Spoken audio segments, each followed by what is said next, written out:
name is Nguwi. I will be taking you through this particular presentation on the skills audit or capacity assessment.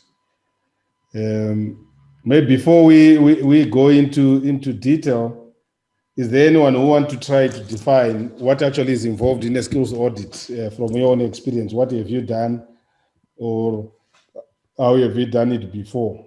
Because this is basically sharing experiences and how to perfect whatever we have been doing in our own organizations. Is there anyone who wants to try? Like Zoom meeting.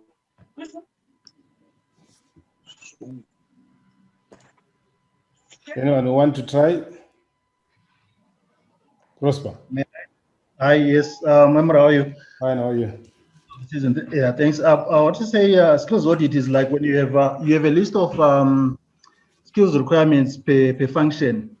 Then you are checking if the people who are performing those functions have the requisite skills to meet that function. Okay. Yeah, that's another way to look at it. Yeah, maybe let's go into it. But I want this to be really a discussion, because I'm going to highlight a few issues in this particular presentation, and feel free to then come in and we discuss what are the issues in terms of the skills audit. When you look at the skills audit, I think the first thing is to first understand what a skill is and what is the function of that particular skill. Why do you need a skill, and why should everyone have a skill within the organization? Naturally, when you hire people in your organization, you want them to do a particular job in the organization. Then we do hope that as these people are doing this job, you understand what they possess as individuals that you would want them to possess. So these are basically talent or expertise or assets that people have that are crucial for the performance of any job. These assets reside in individual. I think that's one key or component that we need to really be aware of. The skills reside within an individual. So you can't talk of a skill without talking about the individual who is possessing that particular skill. But also, let's be very clear that the reason why we do skills audits is basically to be able to improve the performance of the organization, the performance of the department, or for other reasons. Other reasons could be succession planning is a key issue in terms of identifying why people then do skills audit. For example, if the organization is performing poorly, I do remember in one city council, for example, outside Harare, at some stage, I saw a report that was talking that they've done a skills audit, and about 80% of the people in that particular organization had no skills for the roles that they occupied. Whether that is true or not, or that is valid or not, is something that we can then make conclusions at the end of this presentation. But these are some of the things that then prompt people to do skills audits. The organization is not delivering on what it's supposed to do. You know, the resources are there. We have done everything to make sure that the organization delivers, but things still not happen. But also, let's be very clear that performance of an individual can be affected by other factors that are outside their own control. For example, the environment is a key issue in terms of performance, and people need to take note of that particular environment. There are other factors to do with resource availability. These affect the performance of the organization. But when you do a skills audit, the first assumption that you do is everything being equal, can this person deliver on this particular job? Because there's no way you will get an organization that has got all the factors to facilitate the performance of any particular task. Organizations are short of resources. The environment keeps changing, like where we are now. You can't then blame COVID for non-performance.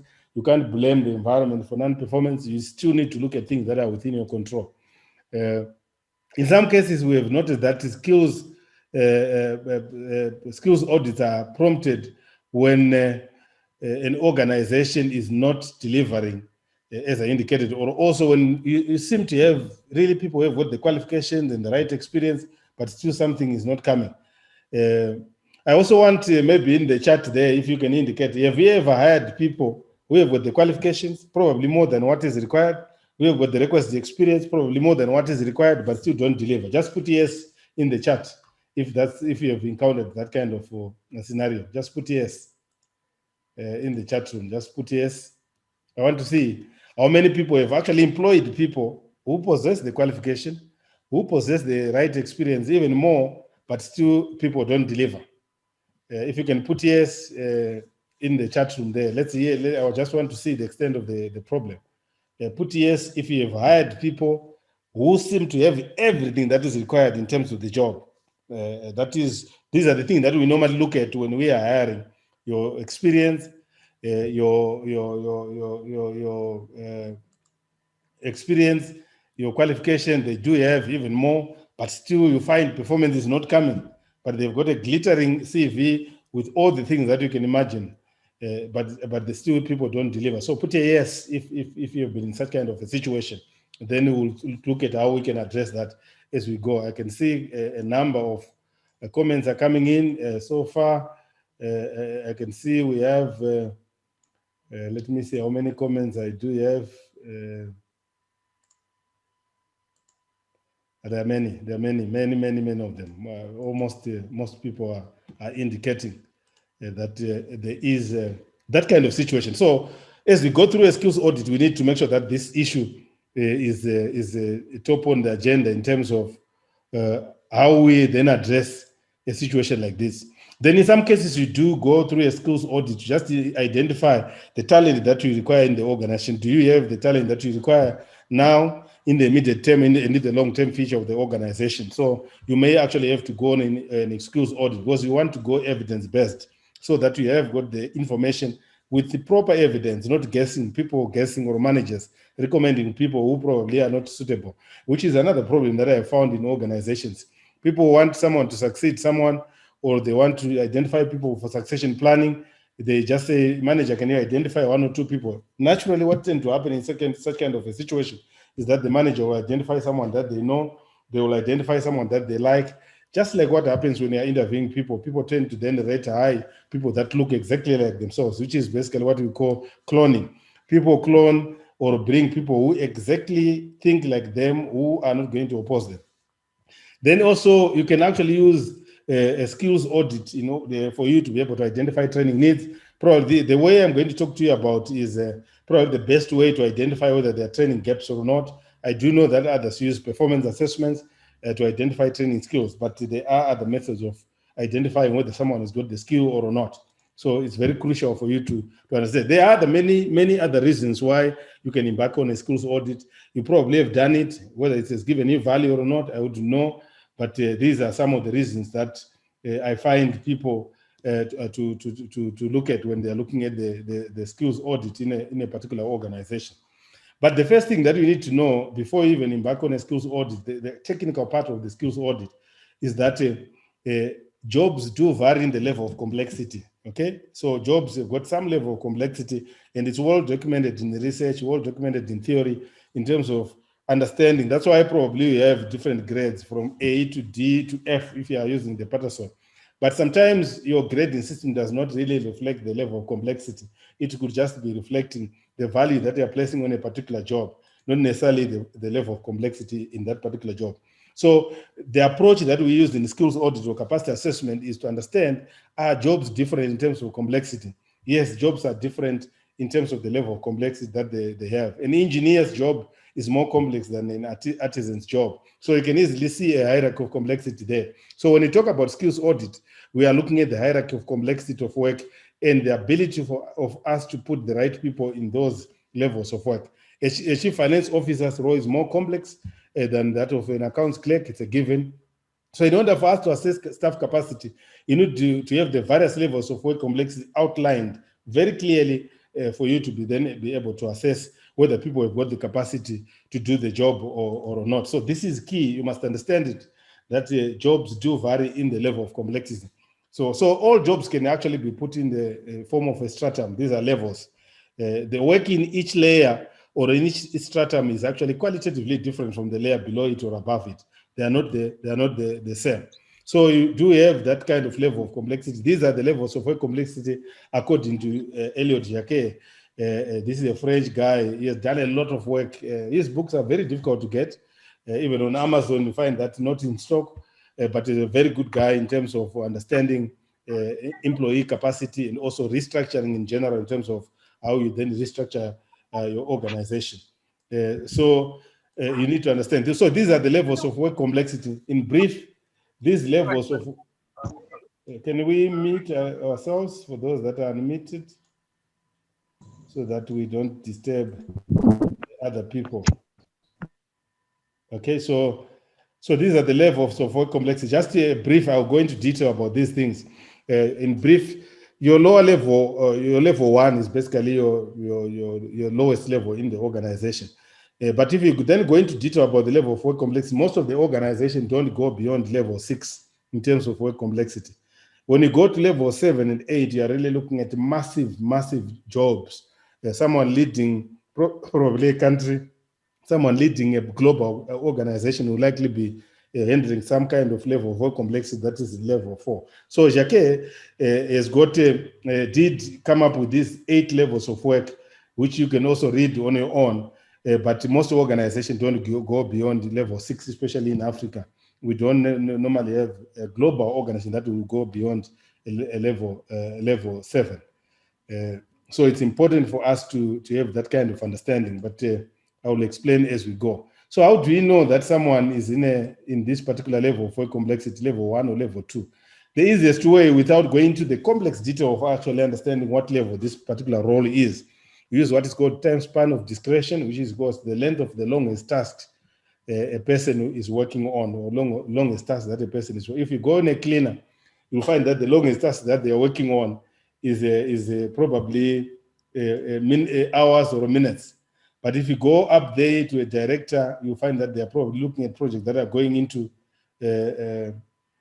years. In some cases, it goes into 10 years. In some cases, it goes beyond that. That tells you the level of complexity in a particular role. The longest task for which one is accountable gives a measure of the complexity of that particular job. So you need to take note of that. But this is a whole chapter on its own, or a whole presentation on its own, which we can talk about in future. So how to place jobs in the different levels. Let's look at a few examples. If you look at bank teller, for example, typical longest task for this type of role is you carry out transaction accurately so as to balance your drawer at the end of the day. Time span is just 1 day. Okay. Organizational level, level 1. Then you go to production manager, recruit, hire and train inexperienced employees up to a minimum acceptable standard. This could be 4 months. That could be their longest time span. And they are in stratum 2. Then the regional training manager, design institute on the job training program for multiple plans, 18 months. That job can go into stratum 3. Then director of sales. This one, again, changed the culture of the organization from one of order taking suggestive selling, 3 years in terms of time span, and the level is level 4. Business unit president shift the focus of the company from a current product to those which embrace an emerging technology. Time span 7 years. You can do that even in your own organization. Just list a few jobs and try to place them into these levels of complexity. What is the longest task that this person is working on or have worked on? That will give you the level that they go into. I've got a more detailed, elaborate guideline in terms of placing these jobs into these levels of complexity, which we can discuss at some stage. But that's how you then, so this is not a grading system, or those others have tried to equate. I've got a matrix that then equate to your own grading system if you don't want to be complicated. You can actually convert the Patterson, the Castellan into levels of work complexity. But it will depends on how accurate then your job evaluation system is, because you can place someone into the wrong level of work complexity, and that can then create problems for you. Okay, so the time span, I think I've talked about that. So these levels of work complexity gives you a fair understanding of the level of work that someone is doing. We can now look at the capacity of the employee to handle this kind of this level of work complexity once we've placed them in that. There are detailed pages and pages detailed to explain in detail what kind of work is handled at level 1, what kind of work is handled at level 2, what kind of work is handled at the various levels. If one does not currently have the ability to handle the complexity at the level required for a certain position, no amount of training or coaching or personal will can change that. That is a fact of life. You take someone and place them in a level that they have no capacity for. No matter how much you train them, you're wasting your money, because they are very unlikely to be able to gain anything if they don't have the level the capacity for that particular role. As you will see, as I go through this particular presentation, how we get to the issue of that capacity. Maybe before we go to the details of other things, let's also look at what science says about what actually drives the performance of an individual. Here, remember, we're talking about something that resides within a person, something that an individual possesses. That is what we want to look at. If you look at the latest research by Schmidt, which is probably even cited in the book by Laszlo Borg, Work Rules, which is probably one of the best books that you should read on it to understand how Google went about it in terms of identifying the capacity of their employees. This research is available. I can share with you. It's a 2016. It's called Schmidt looked at what predicts performance, and he looked at research covering 100 years. So he documented all the best research on what actually predicts the performance of an individual in any particular role. The most cited article or meta-analytic study currently in terms of predicting work performance. He did some work with Hunter in 1986, where they looked at almost a similar kind of study, but this is an update on the Schmidt and the Hunter study of 1986, which also looked at the same issues. So in terms of them, this is operational validity, the relationship between job performance and the various aspects or traits that people possess. So as you can see, cognitive ability or general mental ability has got 0.65, which if you use it alone, it basically means that error just means it explains about 65% of the variation in individual performance. Put bluntly, if you want in very simple terms, non-complicated, it just says cognitive ability predicts 65% of someone's performance. Without that, if someone doesn't have the cognitive ability for that particular role, it means you are losing 65%, basically. Then job knowledge. This is technical know-how. If you're an accountant, do you know how to do accounts? If you're an HR person, do you know HR? If you're a procurement person or a supply chain executive, do you know supply chain? That's what we are talking. That is job knowledge. Both in every role, there's what is called technical know-how. That's what we are talking about. Does the person have job knowledge? 48% on its own, holding other factors constant. It explains about 48% of that, or it's a relationship of 0.48. But remember, this relationship, the highest is 1. If you look at then integrity of the person, 46%. Personality-based emotional intelligence, 32%. Interests of the individual, you can see there, 31. Ability-based emotional intelligence, 23. Conscientiousness, this is in personality tests. Conscientiousness, as you can see, 22%.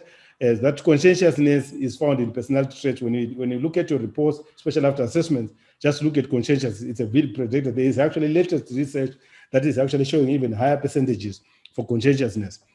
I did highlight job experience there deliberately because you can see 16%. We do put a lot of emphasis on job experience as a criteria for hiring. Not that you should not use it, but that's why this is precisely the reason why you are putting yes in that. When I asked that question, there are people who have got years, who have got the minimum years of experience, but still don't deliver.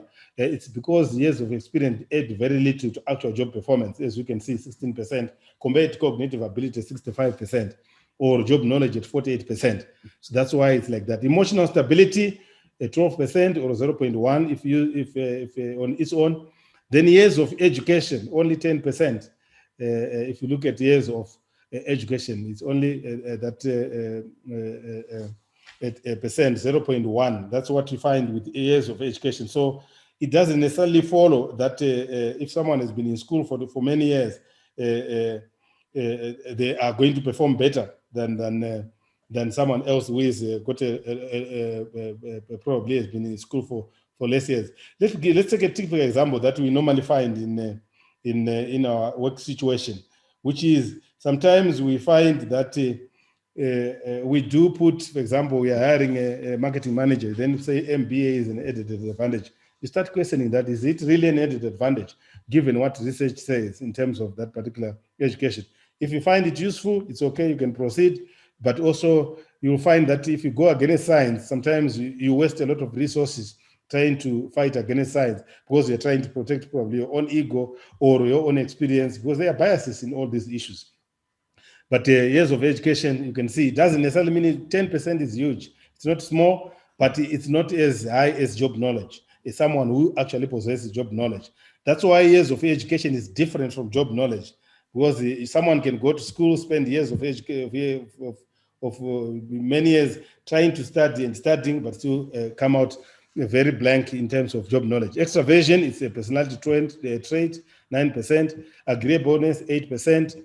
Openness to experience, again, another one of the big five, only 4%. Age, 0, which is one of the things that we also like to do. Unless someone is doing physical work, you'll find that age doesn't necessarily really count. For example, does it necessarily mean HR people? Let's look at HR managers. Does it necessarily mean an HR manager who is 40 years will perform better than someone who's 35 years? Not necessarily.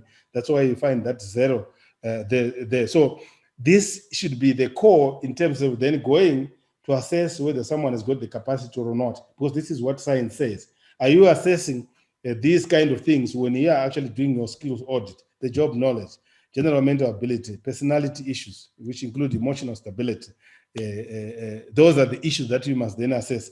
Anything else that you assess, you can assess, but is it adding value? I doubt very much. And I'm sure all of us have got stories to tell in terms of what you've tried in your own organization, and it has not worked when you try to do that. So individual capacity, when you go deeper, you'll find that, before I go to the formula for individual capacity, just for us to look at how we look at capacity, there is what is called current operating level. This is where the individual is assigned. For example, you can be, when you hired an HR manager, told you are an E3 grade, or F1 or F2 grade. That is an assigned capacity.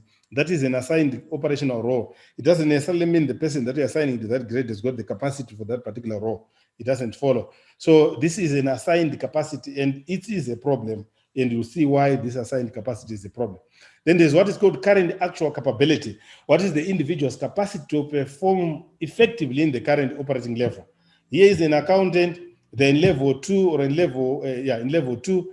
Are they able to operate in that level of work complexity in level 2? That is what we are calling current actual capacity after we have assessed them. Then we look at current potential capability, the maximum level at which someone could work at the present time, given the opportunity to do so and the opportunity to acquire the necessary skilled knowledge, which is the opportunity to acquire the technical know-how to do that particular job.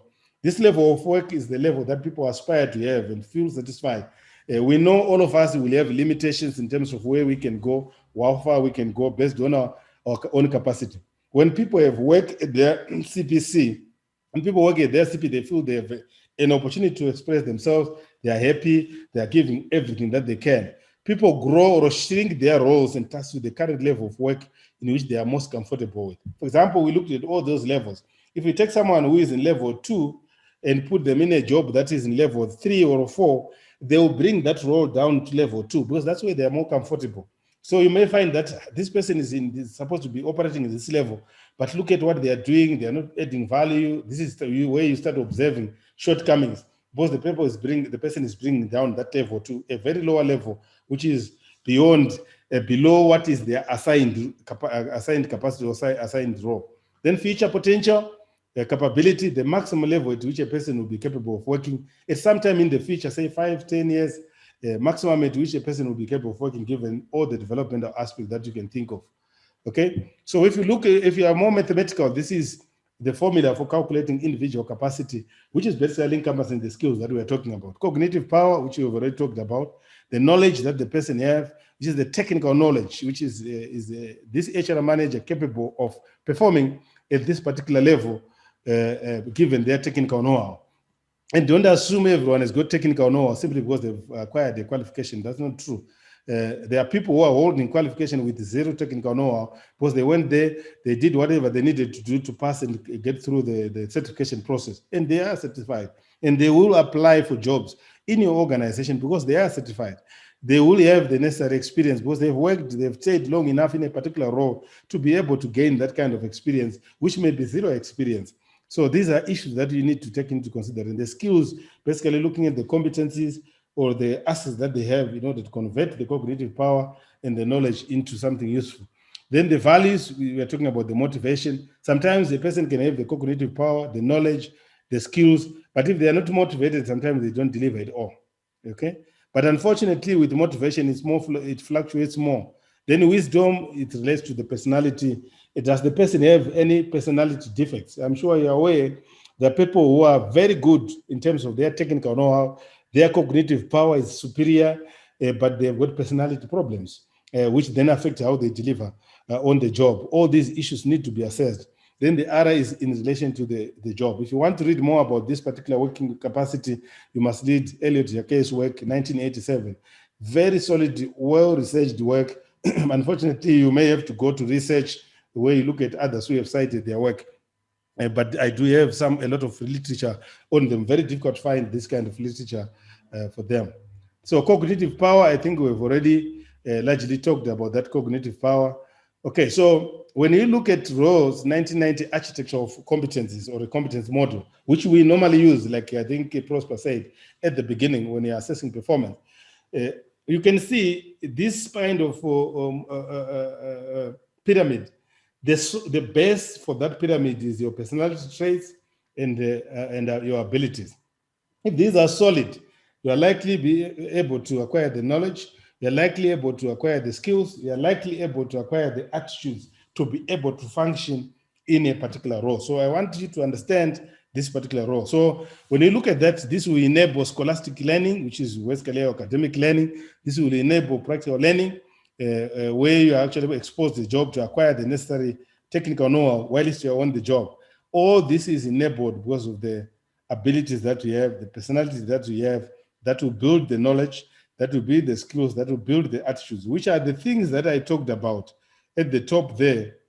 I remember when I talked about these issues. These are the same issues that are being talked about in this particular. These are different people talking about exactly the same issues in terms of how you can deliver performance. Various methods for assessing this kind of stuff, and we will talk about that shortly in terms of how do you then assess. When you look at skill, if you want to go into greater detail, skill is the routine application of facts and procedures that have been learned through practice, e.g. producing financial statement. That is a skill. Ability learned through experience, and it's more or less like done now without a lot of thinking. That's the skill that we are talking about. Then job knowledge, talking about the facts, including procedures that have been learned and can be reproduced from memory. If you know the Labor Act, for example, that's your knowledge. Okay, you can now put that knowledge to use. You can accumulate knowledge that you may not actually put to use. And remember, ultimately, the end result is performance, which is where we started to say this person is not delivering. What is their problem? You can actually go back and look at a number of issues in terms of why is this person not delivering on the job. Okay, you can actually go back again to what I was talking about. The person is not delivering. Let's go there. Is it a personality issue? Is it an ability issue? Is it a knowledge issue? Is it a skills issue? Is it an attitude issue? All these issues can then be assessed. That's how you then end up with a skills gap that you will have assessed on an individual because you've looked at those. Because these are really based on scientific evidence, not just going to assess anything that looks nice to assess. So it's important to look and understand all these issues and why. Temperament is basically speaking to personality. A bad temperament does affect how someone delivers on the job. Their interest, which is equals to their motivation, is also very, very, very crucial. Okay, so when you assess the individuals, this is what is important for you to take note here as you're assessing the different individuals. For example, if you look at this particular diagram here, it shows on one side the level of capability of the job holder, which this is where you then say the person doesn't have the skill, the person doesn't have the capacity, against the level of work that I was talking about. Okay, we are assessing against the level of work. Let's look at this. If you look at person number 1, you can see the level of work required for that level is level 3. The person has got the level of capability, which is also the person holder has. So you are basically going to the job and say, here is an accountant role. What is the level of that role in terms of work complexity? Level 3. There is John and Sam in that particular role. What is John's level capacity, level of capability in that role? John is not a level 3, he's a level 2. John, Sam is a level 3, which means Sam is in the right level and has got the right capacity for that particular role. So when you look at that particular person in level 1, you can actually tell that the person has got the right level, is in level 3, they've got the right level of capacity for that particular role. Perfect, that's what you want, okay? Because that person is not going to be stressed when they're in that role. No information overload, effective decision making, they are satisfied, they are more engaged, very likely you retain them because they're very excited, they're doing things that they've got capacity for. Then we go to level 2. This is a role, this level, sorry, to person number 2. This could be names actually. You go to person number 2. Person number 2 is a person who is whose job is in level 5, which is almost an CEO level, but they've got a capacity of level 2 for that role. Okay, so you can see already this person is going to have information overload. They're going to struggle to make decisions. They're going to struggle with the level of too much complexity and conceptual stuff that is required for that level when they're level 2. We are basically taking a foreman and calling them a CEO or putting them in a role that requires level 5 complexity. That's what has happened in that candidate number 2. Simplified, ineffective decisions, low job satisfaction, engagement, low retention, likely burnout. This is where you find you take someone who was an engineer in level 2 or a foreman in level 2, and you now say you're a CEO of an organization that requires level 5 complexity. This is where you find the person is all over the show. They are not operating at a strategic level. They are not opening doors for the organization. They're busy in the plant. They're busy shouting at people. They're busy going after routine stuff. That is what is being handled at level 2. Really organizing people to make sure that they're productive. That's what this level person end up doing level 2. Because it's very hot up there in level 5. They will definitely come back to level 2 because that's where their capacity is. They'll operate at level 2 because that's what the capacity that they have. Then we got level to candidate number 3. This could be names. This could be Tanaka. This could be Sam. This could be Gertrude. You find that that role is actually level 2, but the person has got capacity for level 5. Okay. So when you look at that particular person, you find that they're really all loaded in terms of capacity, that person. They've got higher capacity, but unfortunately, if the person has got that kind of capacity, there are 2 levels between their capacity and the way they're operating in. Very likely they're not going to stay. Very likely they may end up getting bored because the job that they are operating, the role that they're operating in is too low for their level of capacity. This is where you find some people then come to your office, they spend time trying to convince you to give them a much more challenging job because this one is actually less challenging. So after assessing that, you should be able to map everyone in your organization and say, where are they in terms of capacity within the organization, obviously based on the factors that we talked about. Where are they? You can actually map the whole department, you can map the whole organization and label them in terms of that. If they are in red, it means they have no capacity for the level of complexity that they are operating. If they are in green, it means they've got the right capacity. If they're in yellow, you're underutilizing the skill that they have. Someone is asking if you can give the presentation. Yes, the recorded presentation will be shared most likely tomorrow. So that's basically how we do in terms of mapping the capacity of the individuals. And I'll tell you how we then assess the different levels of capacity, the different areas of capacity. I'll show you how we do that. So imagine if you had a map of this for your whole organization, a map like this for your whole department, you will know where to put your effort. You will know where to restructure the business and basing on science, not just to go in there and say this one doesn't know what they're doing, this one doesn't know what they're doing. But again, let me emphasize, there are other factors that do affect performance that are outside the control of the individual, the environment, the resources, and the manner that the person, basically the way the person is being managed, it does affect how they deliver performance. Okay, so this is what I've talked about. So what are the most effective methods? Again, according to the same study by Schmidt, the most effective method of assessing general mental ability, obviously your cognitive test, employment interview structured. You can see 0.58, employment interview structured, 0.58.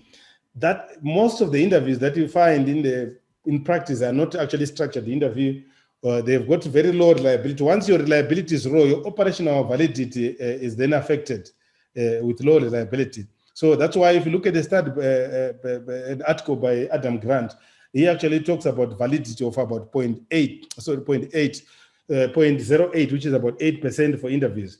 Very few of us can actually structure and come up with other proper structured interviews, where the questions asked to the candidates are the same.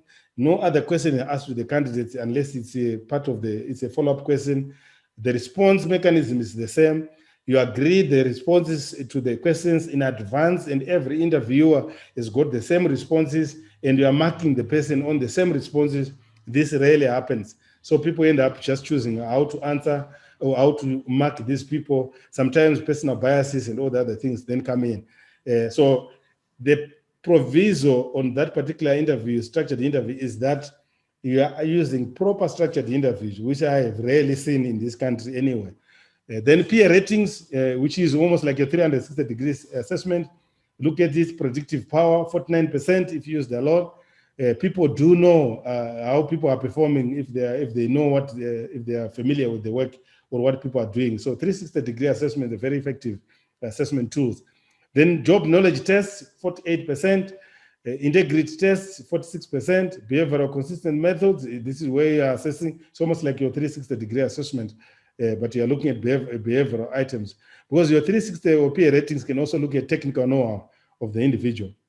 Job trial procedure, this is where you take someone and give them a time to actually do the actual work, then you assess them, whether they can deliver or not. Assessment centers, 0.36. Assessment centers, I'll talk about them later on, but they do predict performance if done properly. Biographical data, you're basically looking at your history in terms of where you came from, a lot of information under biographical data, 35%. Work sample tests, for example, if you are recruiting an IT programmer, give them a programming assignment to do. And once you do that, you may find that the person can actually, can they deliver or not? This is one of the methods that a lot of people underutilize. For example, if you're hiring a financial accountant, why not give them an assignment to do? And they do this assignment while it's there at your workplace, not to somewhere else where they can go and copy.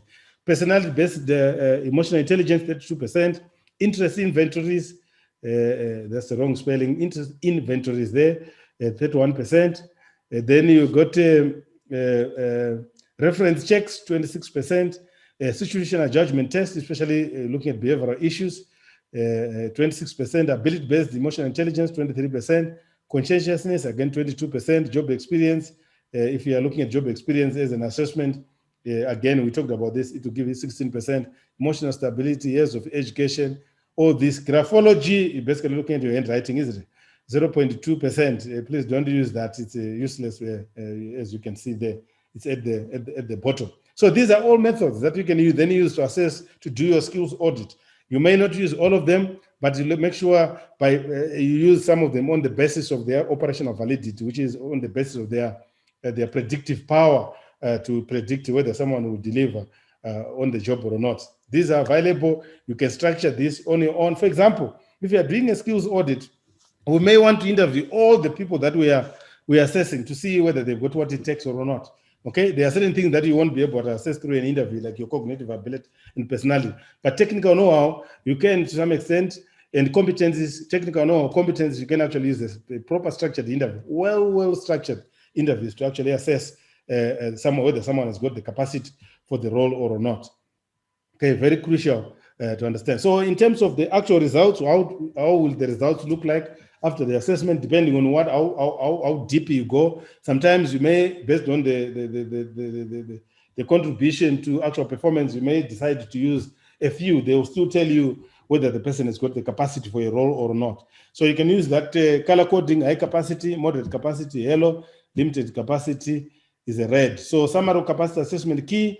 This is an example of GI Holdings, overall capacity 43%, and capacity gap is 57%. I'm looking at the whole organization now. It could be a whole department with a capacity of 43%, looking at all the factors that you may have included. These are weighted factors, as you see. Then you go total average weighted capacity scores. Remember, qualifications, you assess, you find it's green, which is obviously the case in most cases. all the capacity assessment that we've done in this country, find that probably 90% or 89% of the people have got the right qualification for the job, or even more. That's why you find about 68% of the Zimbabwean professionals have got a master's degree or a postgrad degree and above. But still they don't deliver and they don't perform. So you can see there's green there for 98%. There's capacity of 98% with a gap of 2%, which is, if you just go into your organization and look at qualifications alone, that's what you are likely to find. But if you go back to research, you'll notice that qualifications alone don't add very much. But if you do look at, and also a bit dangerous to look at qualification as a proxy for job knowledge. Others do that, it's up to you, you can do that. But you have seen that there are people who are qualified, who got the right experience, but still don't perform. Video. Sorry, if you can mute yourself, there's someone there, Mess, you can mute yourself, I've tried to mute you. Okay, then you go to experience again, you find all the people that are there have got the right experience, zero capacity in terms of defect, but still people don't perform. Then you go total weighted capacity score on cognitive ability, 33%, that's when you start seeing the gaps. Then you go total weighted score capacity on personality issues, 45%, that's the capacity, the gap of 65%, which means roughly 60, a lot of people have got personality issues. So that's how you then report it in your skills audit capacity assessment. You can do that. That's what you can then do. Then weighted factors, if you are, this is how we have weighted in this particular example. Qualification 10%. This is actually based on the accumulated knowledge in terms of research. Experience 15%. Cognitive ability 60%. Then you go to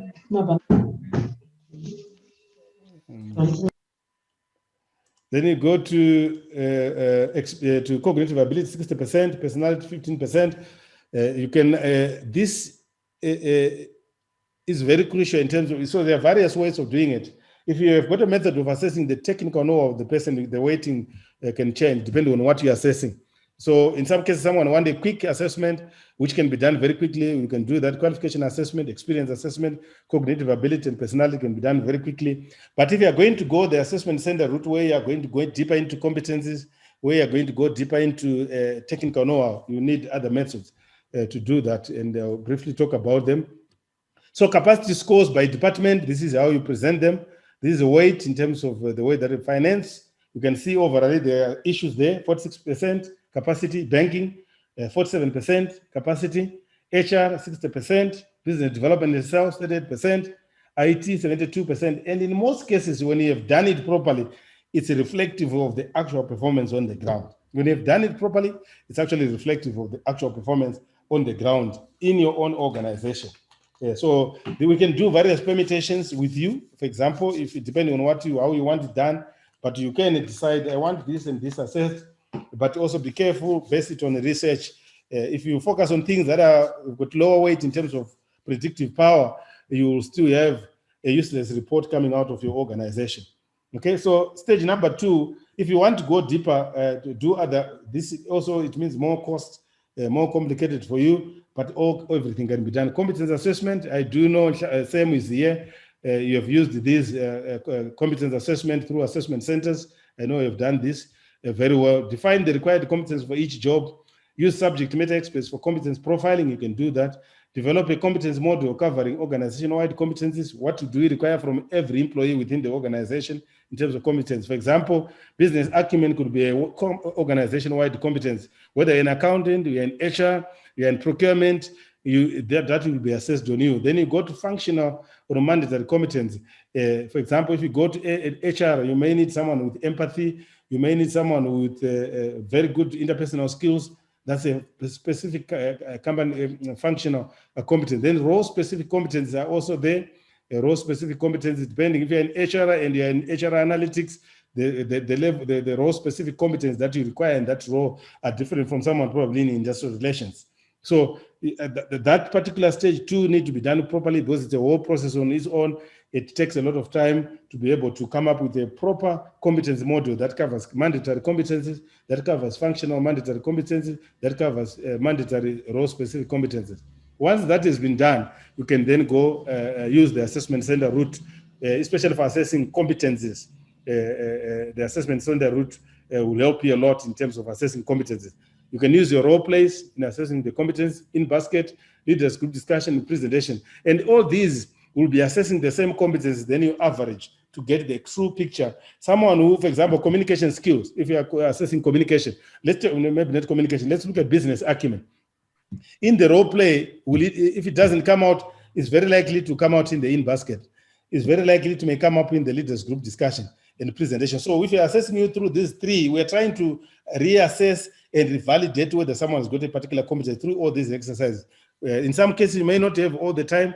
There are some that you may need to do, like the in-basket exercise, the presentation and leaders group discussion, or you may end up doing 3 out of the 4, or end up doing 2 out of the 4. To some extent, you should get the same picture in terms of the competencies. If you go to that pyramid that I showed you, this is how we assess the actual competencies, which are over and above the job knowledge and some of the skills and the cognitive ability and personality issues that we have talked about. The other way to look at competencies is the 360-degree assessment. Very useful tool that I find HR people not utilizing. A 360-degree assessment tool. Research has consistently shown that when you use multiple sources to assess anything, you better get a value. Even if there's someone biased, there are other ways of making sure that the outliers are taken out when you're doing your report or you're doing your final score for each individual. This is another way to make sure that 360-degree assessments are used. So these are the best methods currently so far available for assessing competencies.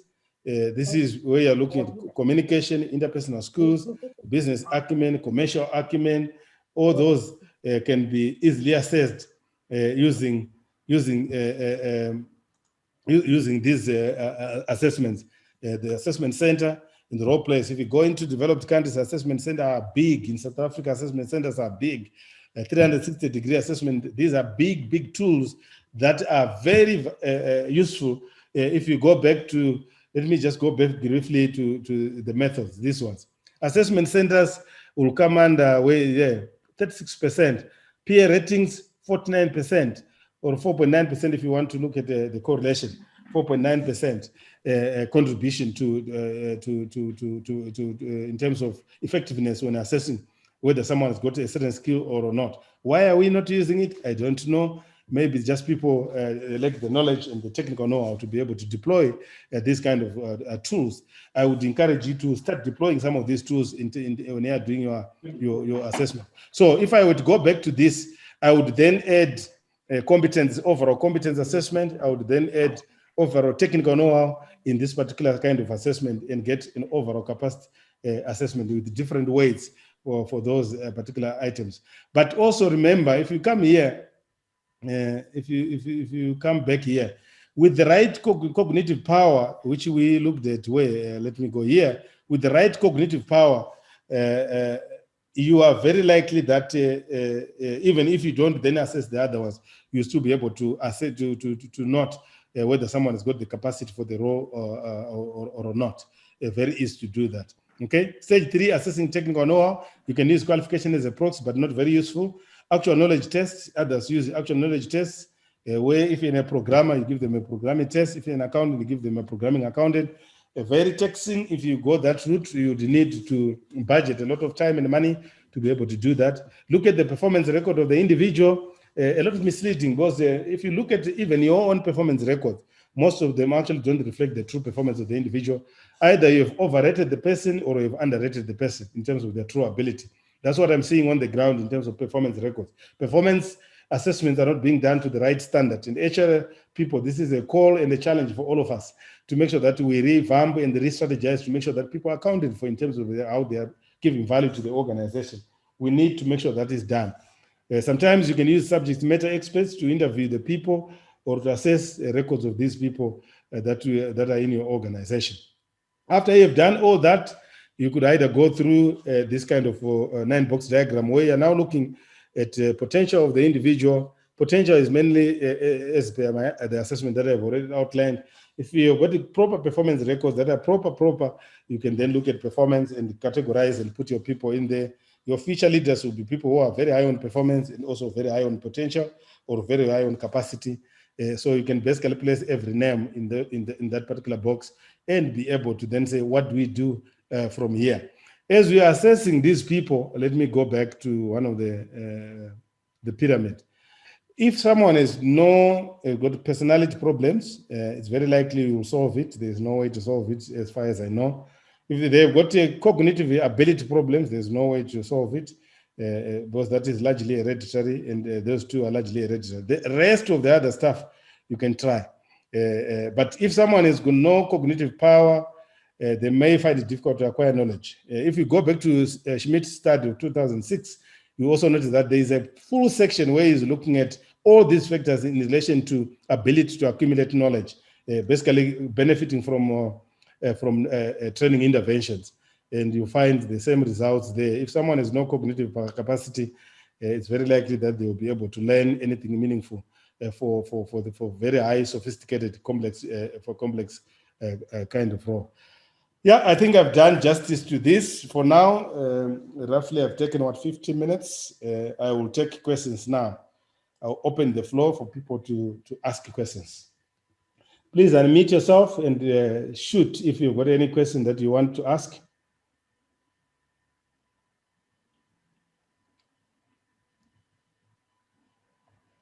Zero questions.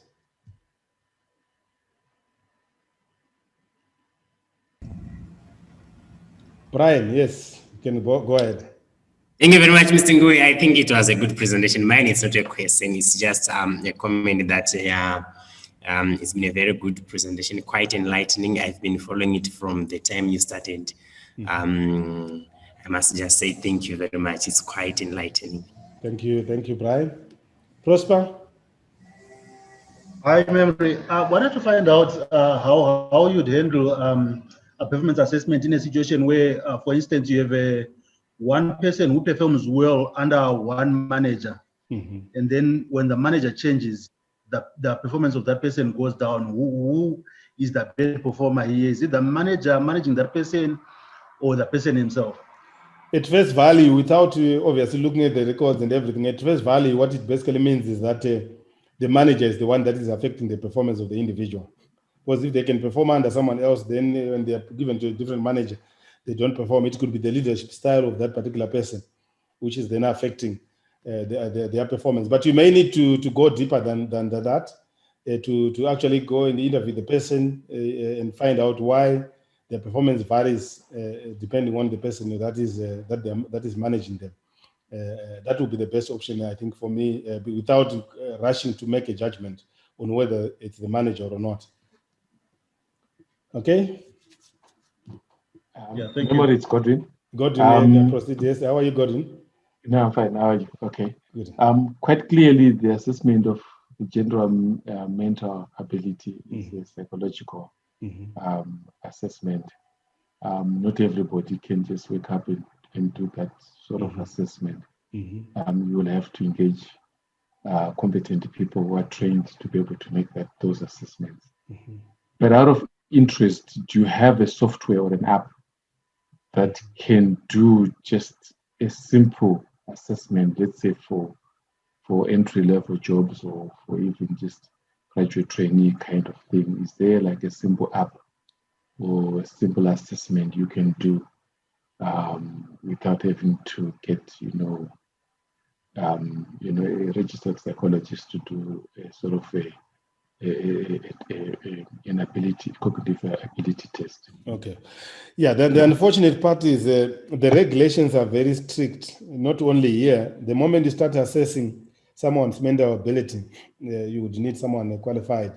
That's unfortunately what the regulations, the in practice guidelines are saying, whether in South Africa or here. But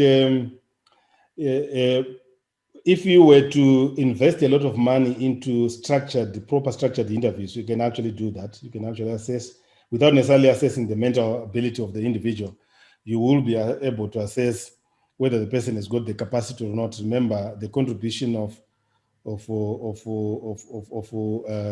structured interview. But I do know that it's cumbersome. It takes a lot of time. You would really need to have solid people who can help you to develop those structured kind of stuff. Those ones you do not need anyone registered, but you can actually go that route. Assessment centers, others have tried on their own. But again, as long as you start assessing the capacity and mental capacity, you may get away with it, but you may need, again, the assistance of a psychologist. But you can try on your own if you've got a structured process. When I was working for BHP before, we started, but unfortunately there we had almost about 3 psychologists working there at that time. But we had a very solid graduate trainee program. When I joined, that's the one that I joined through the graduate trainee program, where we'd go through all this, including assessment centers. But we are in the process with Douglas Rumuya of structuring something that you can employers can then administer on their own under our supervision.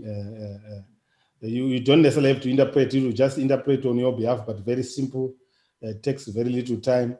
But what is required for us to get to that kind of stage is a lot of research in terms of the instrument, because you would need to do factor analysis of those instruments to make sure that their content validity is actually proper. Then you validate them to make sure that they actually predict performance, because otherwise you can waste a lot of time coming up with an instrument that is a useless instrument. It may look very valuable and exciting at face value, but with no value at all. Yeah. Okay, another question? Hi, can I go ahead? Yes, go ahead, Morgan. Thank you, sir. My question is more like a research question. I notice integrity testing as an operational validity of 0.46. So then my question is, probably in the last decade, do we have like maybe integrity tests that have a reliability probably with a Kronberg's alpha of about 0.8 and probably very high validity? 0.8 is very rare to get that. But if you look at recent research also by Thomas Chomoro, is a Harvard graduate, and many others, what they are saying at the present moment is that if you use, for example, personality tests, especially the adjustment score, and the if you are using the Exaco, for example, there is a dimension called honest humility that has been found to predict ethical conduct very well. So personality can still be tailored to actually predict. It's only that when we read those reports, sometimes we don't go deeper into them. But if you have done the assessment before, just if then you had a problem with any individual, just go to their personality to find it there. So you can actually do, but there are integrity tests, plenty of integrity tests, but to get to a reliability of 0.7, very tough. You will probably get useful reliability. The best will be 0.7, but there are very few in 0.7. We find there are about 0.5 reliability, because once the reliability is too low, the validity gets affected. So yeah, your question is a research question, but I think you young people and plenty of other people who are actually doing masters in occupational psychology now, and others doing other research, there's a plenty of opportunity to do research locally. There is another kind of project that I'm working with some of my guys on those in analytics, where we are trying to use other information. For example, where we look at your social media footprint to detect whether someone is ethical or not, where we use basically it's text analytics to be able to predict whether someone is ethical or not. There's a lot of work, a lot of investment. Instead of using lie detectors, for example, a lot of people are now investing in text analytics to be able to do that. So yeah, there is work happening in that particular area. So there is possibilities to do that.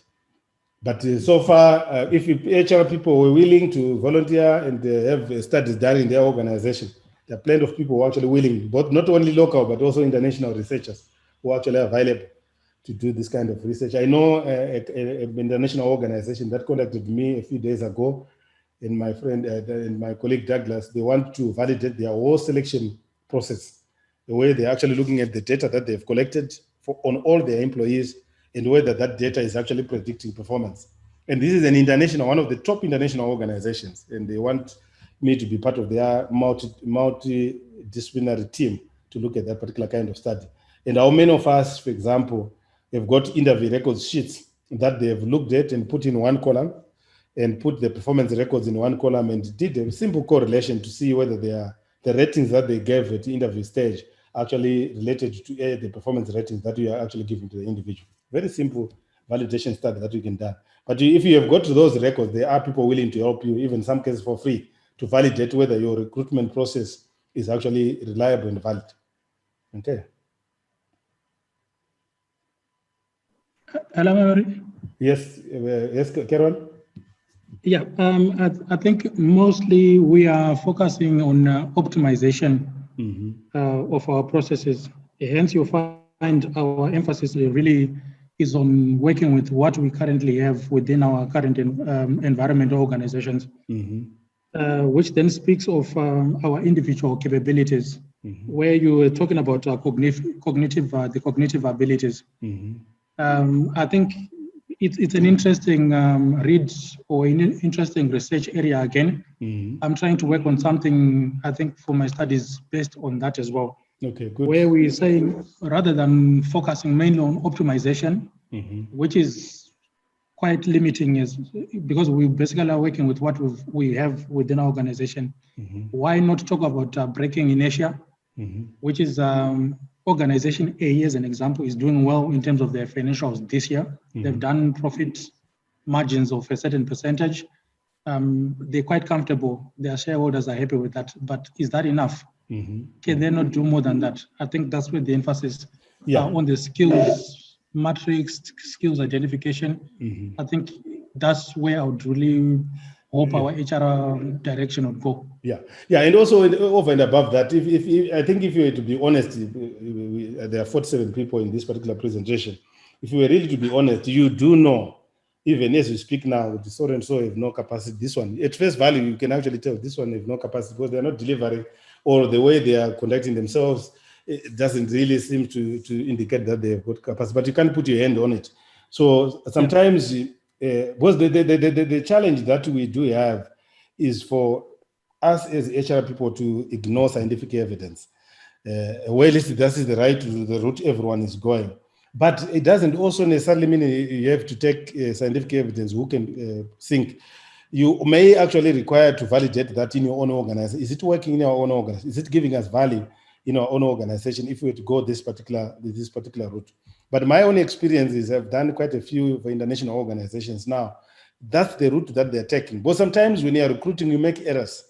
When you make errors and you start seeing those errors, they are costing you business, the things that you want done are not being done. You can't keep on keeping those people simply because you've hired them or simply because someone likes them. You need to have an auditable process that says, you know what, we've got gaps in HR, we've got gaps in accounts, we've got gaps in business development, we've got gaps in sales. And how are these gaps something that we can close?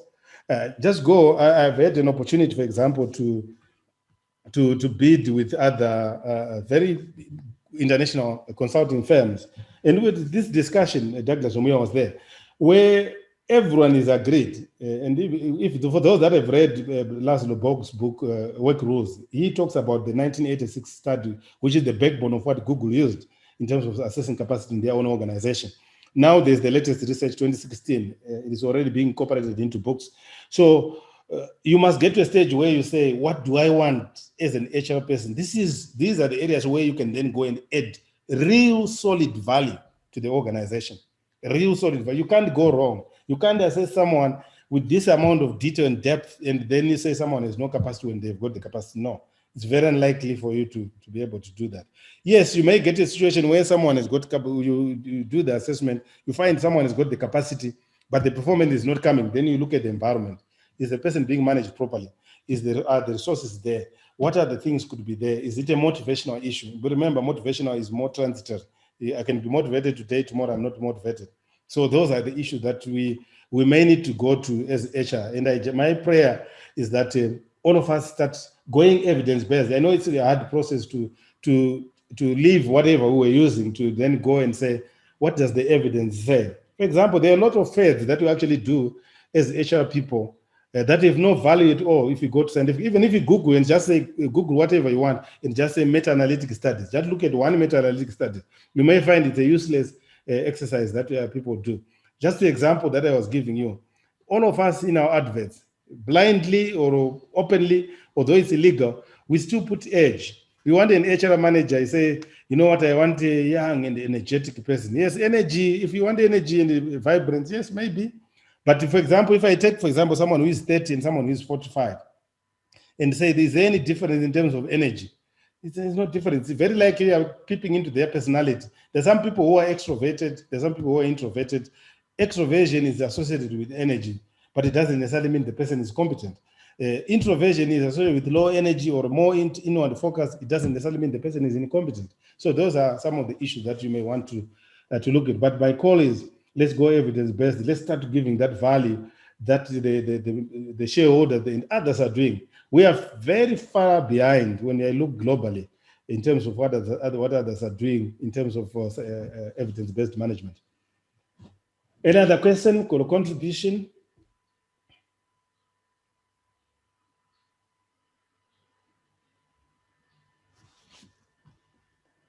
Okay, it seems no further questions. Otherwise, thank you very much.